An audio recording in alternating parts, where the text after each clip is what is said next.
નમસ્કાર દર્શક મિત્રો, લોકમંચમાં આપનું સ્વાગત છે. લોકમંચમાં આજે ચર્ચા કરી રહ્યા છે ચીનને લઈને.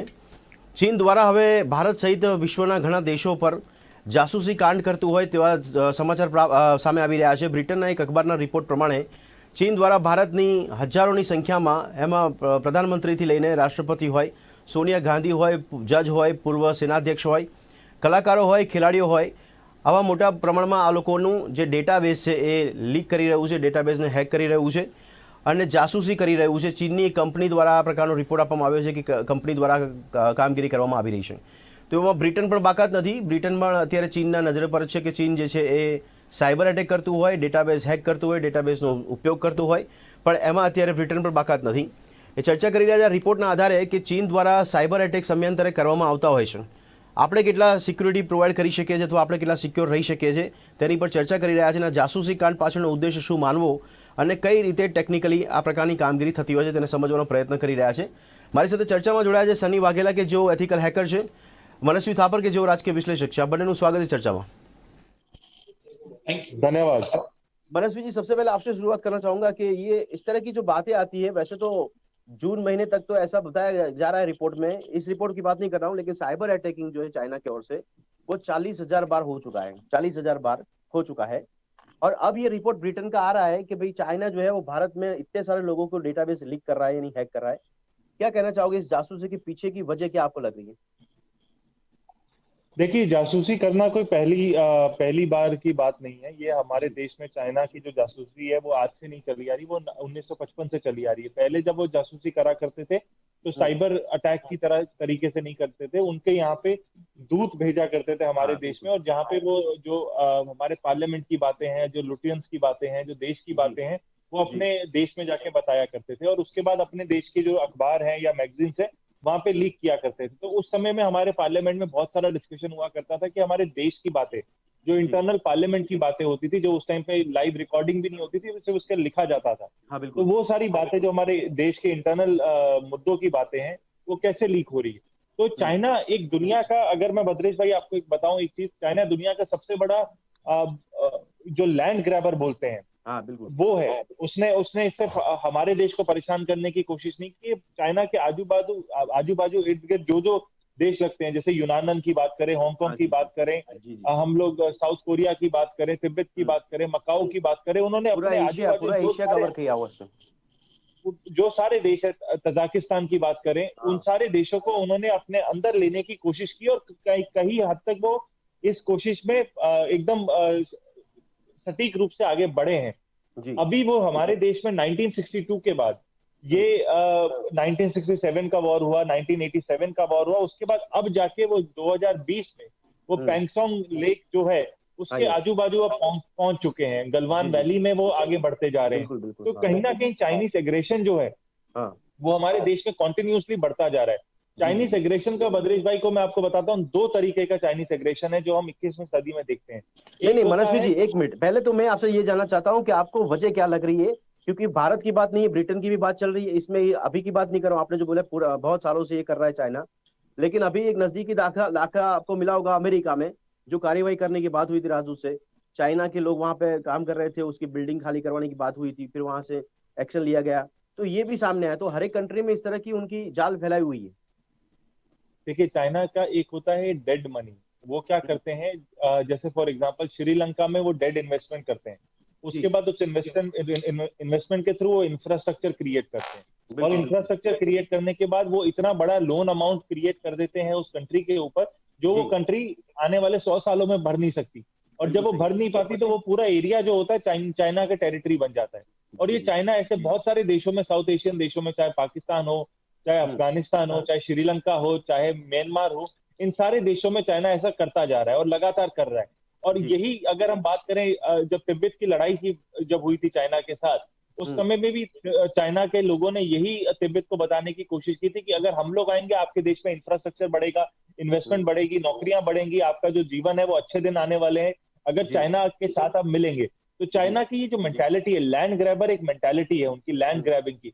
बाकी 200 देशों में से सिर्फ एक यही देश है जिसको दूसरों की जो देश है उन पे कब्जा करना अच्छा लगता है, उनमें पैसा डाल के अपनी टेरिटरी इस्टेब्लिश करने की एक आदत पड़ चुकी है। नहीं, पर ये कैसे हो सकता है मनस्वी जी कि लैंड ग्रैबिंग की आप बात कर रहे हो, लेकिन इसमें जासूसी कहाँ से कनेक्ट हो सकती है उसके पीछे वो? क्योंकि देखिए लैंड सबसे ग्रैबिंग का तो पहले, आपने बताया एरिया होता है उसका ये क्षेत्रफल बोला जाता है, लेकिन यहाँ पे तो जासूसी की बात कंपनियां जासूसी करती हो, या फिर आपने बोला कुछ वहां के उसके लोग यहाँ पे राजदूत के तौर पे काम करते हो और जासूसी करते हैं। देखिए लैंड ग्रैबिंग एक गोल है, उसकी हम्म। जर्नी होती है। इनके ये जो एजेंट्स होते हैं, जो जी हैकर्स होते हैं, जो जी इन्वेस्टर्स होते हैं, जो दूसरे जी। देशों में जाके इन्वेस्टमेंट करते हैं, और फिर वहां पे, जैसे अगर हम लोग अपने स्टार्टअप इंडस्ट्री की बात करें, सबसे हाँ, ज्यादा यस यस। इन्वेस्टमेंट जो होता है चाइनीज कॉर्पोरेशन करती हैं। सबसे करती ज्यादा है। इन्वेस्टर जो करते हैं चाइनीज बिलियनियर्स इंडिया में इन्वेस्ट कर रहे हैं। तो जी वो जी जी। धीरे धीरे करके आपकी आर्थिक जो बैकबोन होती है, आपकी आर्थिक रीढ़ की हड्डी पे पहले अटैक करते हैं। उसके जी बाद उनका मकसद जो रहता है, सबसे बड़ा मकसद हमेशा से ये रहता है कि भू को कंट्रोल करना है, आपके लैंड ग्रैब को करना है। उसके हिसाब से ये पूरा चैनल चलता है। आप हम्म। हैकिंग के थ्रू करते हैं, साइबर अटैक के थ्रू करते हैं, आप अपनी सर्विसेज के थ्रू करते हैं, आप अपने प्रोडक्ट्स के थ्रू करते हैं। इन सारी चीजों में अगर आप देखें कि किसी भी देश के प्रोडक्ट को क्यों जरूरत है, कि हैक करने की जरूरत क्या पड़ती है, आप प्रोडक्ट बेचने आए हो कि हैक करने आए हो? पर जी चाइना के आप कोई भी प्रोडक्ट को उठाएंगे, आप उसमें आप देखेंगे चाइना का सर्विलेंस चल रहा है हमारे लोगों के हम्म, ऊपर। चाइना बिल्कुल। हैक कर रहा है हमारे प्रोडक्ट से, हमारी इंफॉर्मेशन से। तो ये एक हम्म। उनकी स्ट्रेटेजी है। वो हाँ। हमारे को समझ के हमारे पे अटैक करते हैं, और अटैक करने के बाद हमको वीक कर देते हैं। ओके। तो ये उनकी आर्थिक नीति है, जिससे वो बिल्कुल बिल्कुल। हमको वीक करते हैं, और उनकी जो भू कब्जा करने की आदत है, इसको हाँ, वो यस। लगातार आगे बढ़ाते ठीक जाते है। हैं। जैसे ही लगता है कि कोई भी देश अपने वीकर पॉइंट पे है, वो आगे बढ़ते जी। हैं। ओके। સની વાઘેલા જી, સવાલ એ થાય છે કે ચીની કંપની દ્વારા કે ચીન દ્વારા આપણી પર સાયબર એટેક વારંવાર કરવામાં આવે છે. મારો સવાલ એ છે સનીજી, કે આની પાછળનો ઉદ્દેશ શું માનવો, બીજું કે શું ફાયદો ઉઠાવવા માંગે છે ચાઇના આ ડેટાબેઝનો, અને એનાથી નુકસાન ભારતને શું થઈ શકે? सी एक चीज मैं आपको बताना चाहूंगा कि पहले ऑयल होता था, वो सबसे कीमती माना जाता था, बट आज जो सबसे कीमती चीज जो मानी जाती है वो है हमारा data. So data is another new form of oil, you can say that. बिल्कुल सो नाउ जैसे मनस्वी जी ने बोला कि ही इज एब्सोल्युटली राइट कि पहले इन्वेस्टमेंट करो, उसके बाद में आप प्रोडक्ट्स बनाओ, जी प्रोडक्ट को आगे लाओ, एंड उसके बाद में ताकि वो इन्वेस्टर है, बिल्कुल। राइट, वो हम उसको बोलते हैं, you know, it is like a honey trap. क्योंकि जो स्टार्टअप कम्युनिटी है हाँ वो हनी लेने जाती है, दैट इज मनी. बिल्कुल। पैसे आते हैं, उसके बाद में उनका यू नो लाइक बहुत ही होल्डिंग यहाँ पे बढ़ता जाता है, और जी at the end of the day उनका जो मेन गोल होता है दैट इज ऑल डेटा. जी अब अगर उनके पास डेटा आ जाता है तो क्या क्या हाँ कर सकते हैं, जी तो जी सबसे पहले उनका इंटरेस्ट लेवल जान सकते हैं, हम्म। लोग क्या क्या चीजें कर रहे हैं, लोग क्या खरीद ओके। रहे हैं, लोग क्या नहीं बराबर। खरीद रहे, ई कॉमर्स ट्रेंड कैसा चल रहा है. जी और जी आप जी। देख ही सकते हो कि अगर उनकी कंपनी अगर कोई भी एक सेल्फी लगाती है, हाँ बिल्कुल। they have that strategy कि within that 2 minutes or within that 5 minutes वो अपने जी सारे मोबाइल फोन्स बेच के चली जाती है. Hmm. Not only that phone, but at the same जी पॉइंट ऑफ टाइम वो उनकी कोई भी चीज जो है वो अच्छी तरह से बेचना चाहते हैं, जी जी एंड जी। अगर वो अच्छी तरह से यहाँ पे बेच लेते हैं. दूसरी चीज है, एक तो हम्म। सबसे पहले हमारी इकोनॉमी को बहुत बड़ा असर पड़ता है, eight the same point of time हमारा डेटा वहां चला जाता है, हमारे जी डेटा को बेचा जाता है, हमारे इंटरेस्ट को बेचा जाता है, हम्म। राइट. और ये सारा चीज करके अल्टीमेटली इकोनॉमी को यू नो सबसे बड़ा यू नो नुकसान हो सकता है. मैं पीएलए की बात करूं तो पीएलए ने 2009 में सोच लिया था कि 2020-2025 के अंदर जो सबसे बड़ी वैल्यू होगी वो डेटा की होगी. जी उन्होंने अपने पीएलए के अंदर हैकर्स को रिक्रूट करना स्टार्ट कर दिया. जी जी पहले जो 2012 की बात करूं तो स्टेटिस्टिक्स ही अराउंड 2 लाख हैकर्स काम करते थे. अभी आज के तारीख में मैं कह सकता हूं कि 4 लाख लोग वहां पे काम करते हैं. और पीएलए ये में जो 4 4 लाख लाख है, एकर्स। हाँ 4 लाख हैकर्स काम करते हैं, and it is 4 lakh hackers. I mean the job of बिल्कुल ऑल दिस बिल्कुल। 4 लाख हैकर्स जी खाली वो डिफेंसिव नहीं है, बट हम्म। डिफेंसिव के साथ साथ ऑफेंसिव है. हम्म। आप जरा सोचो कि अभी तक तो कोई साइबर वॉर ऐसा इतना बड़ा हुआ नहीं है, नहीं हाँ ये पर बिल्कुल अगर बिल्कुल। कल उठ के ऐसा कोई भी साइबर वॉर होगा तो जी पॉसिबल है कि हमारी हम्म। सारी सर्विसेज डाउन हो सकती है, हमारे ओके। स्काडा ग्रिड्स, हमारे यस। पावर प्लांट को भी वो बहुत बड़ा नुकसान पहुंचा सकते हैं. सही तो है। अब टाइम इतना दूर नहीं है कि ऐसा न्यूज जानने में आए कि यू नो लाइक पूरे अहमदाबाद की लाइट चली गई, बट जो अटैक हुआ था वो चाइना से हुआ था. तो और ऐसा हो सकता है सनी जी कि चाइना की कोई कंपनी या चाइना ऐसा कोई अटैक करे, साइबर अटैक, कि जिससे अहमदाबाद की, जैसे कि आपने जो एग्जांपल दिया कि लाइट चली गई, तो ये साइबर अटैक से कर सकते हैं? अगर आप पूरा का पूरा देखो, होना स्टार्ट हो चुका है. हम्म। काकाकुलम में जो पावर प्लांट था, न्यूक्लियर पावर प्लांट, जी जी वहां जी पे भी मालवेयर के सैंपल्स मिले. जी वहां पे भी मालवेयर मिला, वहां पे वो पूरा का पूरा पावर प्लांट को वो कनेक्ट कर रहे थे, और वो कनेक्ट कहाँ पे कर रहे थे, चाइना पे कनेक्ट कर रहे थे। तो बिल्कुल ये बिल्कुल। बहुत ही बड़ा एग्जाम्पल था इंडिया के लिए कि ऐसा कुछ हो सकता है, जी ताकि वहां पे तो क्या वो सिस्टम का ऑडिट हुआ और उनको पता चल गया कि यहाँ पे चाइना का कोई मालवेयर चल रहा है, चाइना में कनेक्ट कर रहा है। But yes. अगर यही चीज अगर अगर बहुत सारी जगह पे होने लगी, तो मैं मान सकता हूँ कि अपनी शिप्स भी कंट्रोल होगी, सारे कितना, पोर्ट्स कंट्रोल सनी होंगे। जी, कितना फायदा हो सकता है अगर हमने इस तरह की 118 एप्लीकेशन जो है ये बैन कर दी, तो इससे हम ऐसा मान सकते हैं कि हम सिक्योर हो गए। मैं मानता हूँ कि इससे कई हद तक, मैं ऐसा नहीं कह रहा हूँ कि इससे आप 100% सिक्योर हो जाओगे, जी पर कोई हद तक हम लोग सिक्योर हो पाएंगे। जी बट जी चाइना ने अपने इतने हनी ट्रैप यहाँ पे लगा के रखे, अपने कितने सर्वर्स यहाँ पे लगा के रखे, अपने कितने जी स्टार्टअप में इन्वेस्टमेंट यहाँ पे करके रखा है। जी और ये स्टार्टअप जो होता है जिसमें इन्वेस्टमेंट करते हैं, आज वो बोलते हैं कि आप भले इंडिया के लॉ से कंप्लाई करो, बट हमारे चाइना के लॉ से कंप्लाई कर सकते हैं, यानी कि जी लीगली जो स्टार्टअप है, लीगली जो हनी ट्रैप रखे हो, वो लीगली हमारा डेटा उनको दे सकता है। બિલકુલ. ઓકે, બ્રિગેડિયર ડોક્ટર વિજય સાગર આપણી સાથે જોડાયા છે. વિજય સાગરજી, અવાજ આવે છે મારો?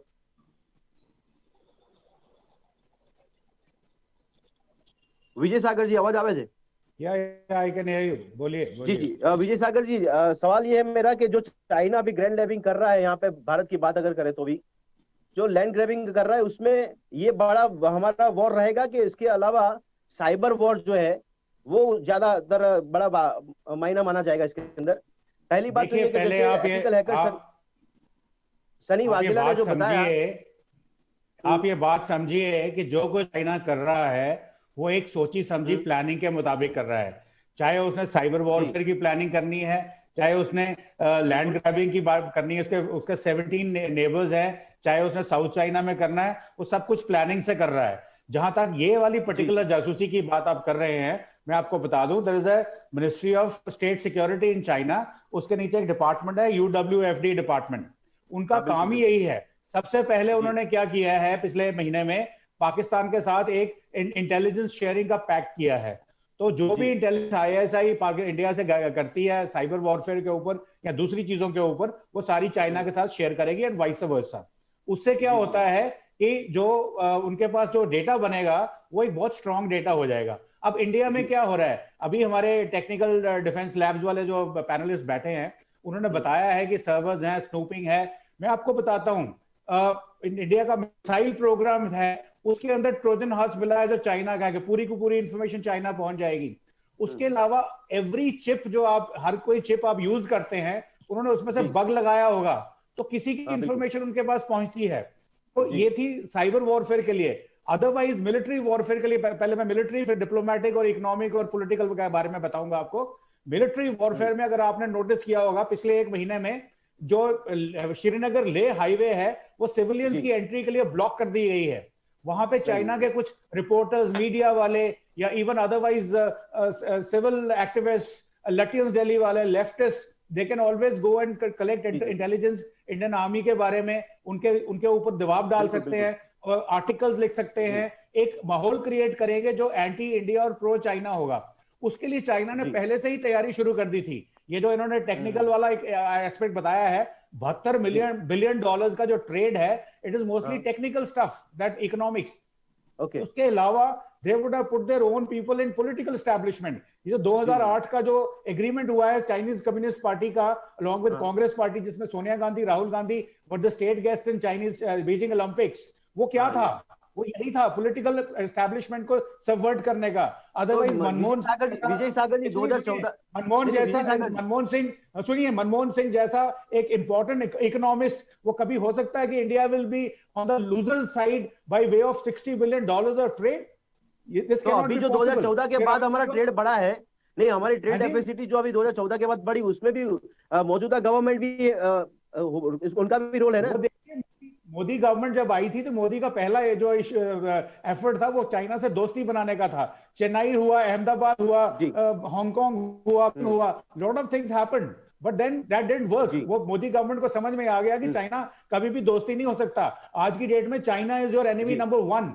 तो उसने आपकी सारी की सारी जी इंस्टीट्यूशंस को भी सबवर्ट कर रखा है। नहीं नहीं नहीं, पीपल से विजय वी हैव सागर टू जी फाइट टू, मेरी बात सुनिए सुनिए। सुनिए, एक मिनट मेरा एक मिनट सवाल एक ये मिनट रहेगा, एक मिनट, विजय लेट मी सागर जी, फिनिश, हाँ जी लेट मी फिनिश बोलिए प्लीज। जी आप कहते हैं कि 2.5 फ्रंट वॉर कर लड़नी है आपने, 1 front with China, 1 with Pakistan, half with terrorism in J&K as well as your north east. I say you have to fire, आपको लड़ाई लड़नी है 2.5 प्लस हाफ फ्रंट, और ये हाफ फ्रंट है जिसकी बात हम आज कर रहे हैं। और ये मैं पहले दिन से बोल रहा हूं, आपकी एकेडमिक इंस्टीट्यूशंस, आपके थिंक टैंक्स, वहां पे चाइनीज ने ऑलरेडी अपनी पेमेंट करके लोगों को घुसेड़ रखा है। उनका जो स्पाई नेटवर्क, ये जो आपका चार्ली पेंग पकड़ा गया था विजय सागर, इसका दिल्ली मतलब ये हुआ में, ना, तिब्बतन क्या कर रहा था, चाइना के कंट्रोल में हम सब हो नहीं। विजय सागर जी, आपके कहने के मुताबिक चाइना के कंट्रोल में हम सब आ गए। देखिए जो उनका तंत्र चला है, हम उनके बिल्कुल कंट्रोल में, उन्होंने पूरा जोर लगाया है। अभी हमारी जो नेशनल सिक्योरिटी एजेंसी है, डोवल साहब के अंडर या मोदी साहब के अंडर या अमित शाह के अंडर जो काम करती है, वो उनको इस वक्त डबल टाइम काम करना पड़ रहा है दिन रात टू काउंटर दिस, बिकॉज उनकी जो स्ट्रैटेजी है वो अब समझ में आई है। पहले शायद मोदी गवर्नमेंट अगर नहीं आती, कांग्रेस गवर्नमेंट के टाइम पे हमको कुछ समझ अगर थी भी तो हम उसके ऊपर आंखें मूंद के बैठे थे, और हमारे थिंक टैंक के जो लोग एनालिस्ट भी थे वो भी कहते थे नहीं चाइना बहुत बड़ा कंट्री है, बहुत पावरफुल है, उससे बात मत करिए। आज आपने देख लिया डोकलाम में क्या हुआ, आज अपने गलवान में क्या हुआ, चाइना को हम टक्कर दे रहे हैं, बल्कि हम उनसे एक स्टेप हायर हैं। और यही जो मैं आपको हर बार यही बात बताता हूँ, नहीं, बात कोई नहीं है, आगे है विजय सागर जी, वो हम आगे है, फिजिकली हम एक स्टेप आगे उनसे हो सकते हैं बॉर्डर इश्यू पे, लेकिन टेक्निकल इश्यू पे तो हम कितने आगे हैं, क्योंकि हम अगर कंट्रोल उससे चाइना से होंगे तो हम तो गुलाम बन गए चाइना के। अभी तो देखिए आज की डेट में चाइना टेक्निकल फ्रंट में हमसे आगे है, 5G पे हमसे आगे है, पर हम भी इतने भी पीछे नहीं है। हमारा भी 5G पे काम शुरू हो चुका है, हमारा भी मिसाइल टेक्नोलॉजी काम तो हो चुका है, तरीके में चल रही है। यस, एक मिनट, हमारी भी एंटी सैटेलाइट टेक्नोलॉजी उसी लेवल पे है, हमारी बाकी जो डिप्लोमेटिक इनिशिएटिव्स हैं वो भी उसी लेवल पे हैं। इकोनॉमिकली हम उनसे पीछे हैं, पर किसी जमाने में चाइना हमसे पीछे था, वो अभी हमसे आगे निकल गया है। बट इस वक्त पूरे हमारे कंट्री में पूरे जोर शोर के साथ पूरे एफर्ट स्टार्ट हो चुके हैं टू काउंटर दैट इन सम वे और द अदर। तो let's see how it works out. तो ओके सनी जी, डेफिनेटली हमारी वल्नरेबिलिटी बहुत ज्यादा है, ये हमें समझने की जरूरत है। ठीक है सनी जी, विजय सागर जी ने जो बताया उसमें आपको कितना अच्छा लग रहा है कि ये अगर हम साइबर सिक्योरिटी के तौर पे देखे जाए तो जैसे मैंने अभी आपको बताया कि 118 एप्लीकेशन बैन कर दी। अगर साइबर अटैक की या साइबर वॉरफेयर की बात हम करते हैं सनी वाघेला जी, तो हमारे देश में क्या हमारे पास संसाधन है, हमारे पास कितने नेट फ्रेमवर्क है, और हम कितने तैयार हैं अपनी खुद की सिक्योरिटी के लिए? देखिए मैं इतना ही बोलना चाहूंगा, 2018 से लेके आप अगर डिफेंसिव फ्रेमवर्क की बात करो तो कंपनीज के लिए, बैंकों के लिए और कोई भी ऑर्गेनाइजेशन के लिए, government of India is doing fantastically good to roll out a framework. But जब ये फ्रेमवर्क की बात करते हैं, वो फ्रेमवर्क और नेशनल सिक्योरिटी को मैं दोनों को अलग करता हूँ, क्योंकि ये फ्रेमवर्क होगा जो कंपनी को कई हद तक या तो महदअंश तक उसको सिक्योर करेगा। बट अगर मैं नेशनल सिक्योरिटी की बात करूं तो डिफेंसिव वर्क में काम करने का वक्त जो है वो अब चला गया। अगर फाइट कर रहा है, क्योंकि साइबर में ऐसा तो है नहीं कि चाइना अपनी फौज लगाएगी और चाइना को फौज लगा के उसके बाद अटैक करना पड़ेगा, युद्ध डिक्लेयर करना पड़ेगा। वो कभी भी चाहे कोई भी चीज पे अटैक कर सकता है, कभी भी चाहे कोई चीज का डेटा निकाल सकता है, और वो डेटा का मिसयूज भी कर सकता है, और अभी कर रहा होगा, नोबडी नोज दैट। नहीं तो मेरा सवाल यही है कि सिक्योरिटी फ्रेमवर्क हमारा कितना है, सिक्योरिटी फ्रेमवर्क कितना है हमारा? देखो सिक्योरिटी फ्रेमवर्क मैंने जैसे ही बोला कि 2018 से बहुत सारे सिक्योरिटी फ्रेमवर्क आए, जैसे सेबी ने अपना फ्रेमवर्क निकाला कि स्टॉक ब्रोकर्स के जितने भी लोग हैं उतने ये करना चाहिएगा। आरबीआई का फ्रेमवर्क बहुत ही स्ट्रिक्ट हो गया, एनसीआईआरपीसी का फ्रेमवर्क स्ट्रिक्ट हो गया। हमारे पास साइबर लॉ तो है, साइबर पॉलिसी आई, पर अभी साइबर पॉलिसी का upgraded version data protection framework आ रहा है। पर ये सारा फ्रेमवर्क जो है वो डिफेंसिव साइड पर है। जो मैं बोलना चाहता हूं है कि हमें अपनी ऑफेंसिव कैपेबिलिटीज भी रेडी करनी पड़ेगी अगर हमें टिकना है ये, और अगर हमें ये वॉर में पार्ट भी लेना है, या तो वॉर में कई हद तक हमें लड़ना भी है, तो हमारी ऑफेंसिव कैपेबिलिटीज को बढ़ाना पड़ेगा। क्योंकि डिफेंसिव की बातें हम जितनी करते रहते हैं वो हमको सिक्योर करने के लिए कि हमने इतनी एप्स को बैन कर दिया, हमने हमारी पॉलिसी ऐसी है ना, हमारी पोजीशन ही ऐसी है ना, क्योंकि हमारे वहां पे डेबिट कार्ड, पैन कार्ड से लेकर आधार कार्ड वो खुद हैक होते हैं, और हमें बताया जा रहा है कि नहीं ये सिक्योर है। तो हम पहले तो डिफेंसिव की बात करेंगे ना, ऑफेंसिव तो बात की बात है। नहीं, देखो कोई भी चीज 100% तो सिक्योर होता नहीं है, तो मैं उस चीज में तो कभी सहमत नहीं होऊंगा कि हम कुछ भी कर ले हम 100% सिक्योर हो जाए। मैं वही कहना चाहता हूँ कि कोई भी फ्रेमवर्क लाओ, protection framework, privacy framework, law को बदल लो, अमेंडमेंट ला लो, बट जब तक हमारी खुद की ऑफेंसिव कैपेबिलिटीज नहीं होगी, जब तक हमारे लोगों को मोटिवेट नहीं किया जाएगा। अगर मैं एक एग्जांपल देता हूँ कि पूरे वर्ल्ड में बहुत क्राउड है, हैकर वन है, ये सारी वेबसाइट्स है जो हैकर को पैसा देती है, आप आओ हमारे क्लाइंट को हैक करो, आप पैसा लेके जाओ। अगर आप 2019 की स्टेटिस्टिक्स देखो, 2020 की स्टेटिस्टिक्स देखो, inside the mind of a hacker का रिपोर्ट कहता है कि हाईएस्ट नंबर ऑफ हैकर्स जो है, ना कि वो चाइना में है, कि ना कि वो यूएस में है, बट वो इंडिया में है। अगर कोई हैकर यहाँ से कोई यूएस की वेबसाइट हैक करता है, पैसा इंडिया में आता है, वो highest amount of money India में आता है। क्या अगर गवर्नमेंट कोई थोड़ा सा मोटिवेशन देना स्टार्ट करे तो मैं मानता हूं कि मैं नहीं, पर मेरी पूरी फौज और बहुत सारे ऐसी फौज सामने आएगी जो गवर्नमेंट एथिकल बात नहीं है ना, करने में ये लगेगी। एथिकल बात नहीं है ना, लेकिन सनी जी गवर्नमेंट देखो उसमें अब एथिकल और unethical is a very fine line between this particular two words.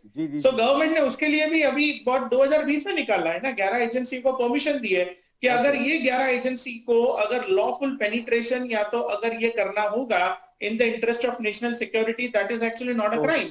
या आप 2019 का ऑर्डिनेंस देख लो, दिसंबर का ऑर्डिनेंस देख लो, और ये ऑर्डिनेंस ने परमिशन दी हुई है। क्या वो परमिशन का यूज कर रहे हैं? क्या हम वो परमिशन का राइट जगह पे यूज कर रहे हैं इंडिया में?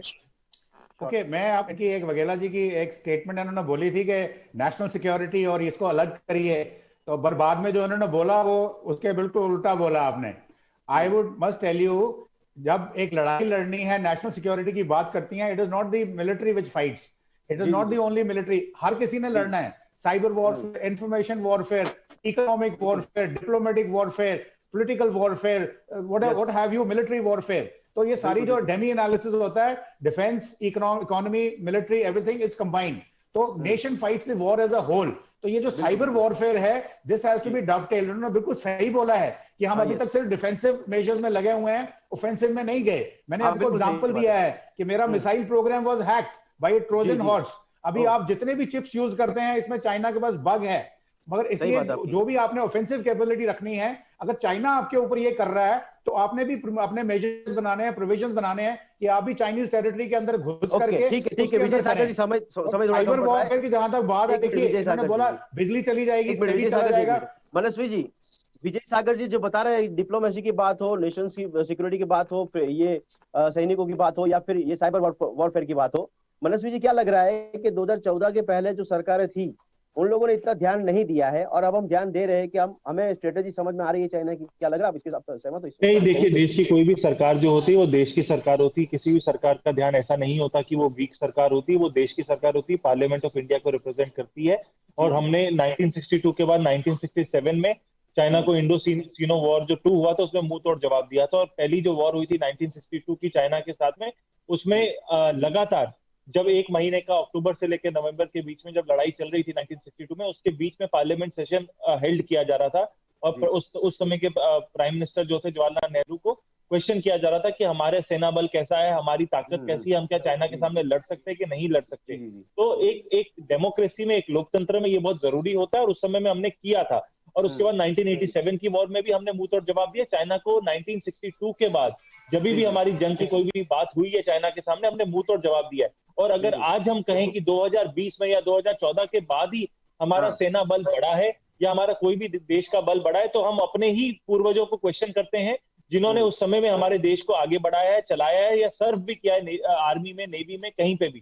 तो हमारा देश हमेशा से गौरवशाली रहा है। और उस देश के समय में कोई भी प्रधानमंत्री हो, कोई भी सरकार हो, वो देश की सरकार रही है, उसने देश की जमीन बचाने के लिए अपनी एड़ी का जोड़ लगाया होगा, इसकी कोई दो राय नहीं है।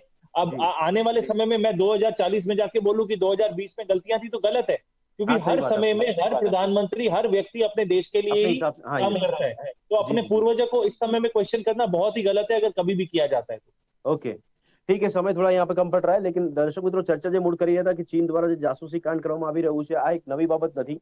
આ રિપોર્ટ્સ ભલે મળતા હોય આપણને સમયાંતરે કે જેમાં ઘટસ્ફોટ થતા હોય છે, પણ એટલું બધું કનેક્ટેડ થઈ ગયું છે ચાઇના ભારત સાથે। આપણે કહી રહ્યા છે આત્મનિર્ભર ભારત, પણ અત્યારે પણ ટેકનિકલી જે સાયબર એટેકની વાત હોય કે પછી સાયબર વોરફેરની વાત હોય, એમાં આપણે અત્યારે જે ડિફેન્સિવ પોઝિશનમાં જોવા મળી રહ્યા છે, ઓફેન્સિવ પોઝિશનમાં નથી જોવા મળી રહ્યા। પણ કેટલું સિક્યુરિટી આપણે પોતાની જાતને પ્રોવાઈડ કરી શકીએ છીએ એ મહત્વનું છે, કારણ કે આના અંદર ચાઇના કોઈ પણ પ્રકારના એટેક કરીને ભારતને નુકસાન પહોંચાડી શકે છે, અને એ પ્રકારનું નેટવર્ક એને ફેલાવી પણ દીધું છે, અને એને પરથી આપણે બચવાનો પણ છે, અને સાથે જવાબ પણ આપવાનો છે સામે, અને આપણી પોતાની તૈયારી પણ એટલી મોટા પ્રમાણમાં ઊભી કરવાની છે। જોવું રહ્યું કે કયા પ્રકારની નીતિ હવે એ ડિફેન્સ માટે રહેશે કે પછી નેશન સિક્યુરિટીની વાત છે કે સાયબર સિક્યુરિટીની વાત છે, આગામી સમયમાં કયા પ્રકારના નિર્ણય લેવાય છે। આ ચર્ચાને અહીંયા સમાપ્ત કરી, ચર્ચામાં પ્રણય ભાગ લીધો તે બદલ આપનો ખૂબ ખૂબ આભાર। ધન્યવાદ। મળીશું દર્શક મિત્રો લોકમંચમાં એક નવા વિષય સાથે. ત્યાં સુધી રજા આપશો. નમસ્કાર.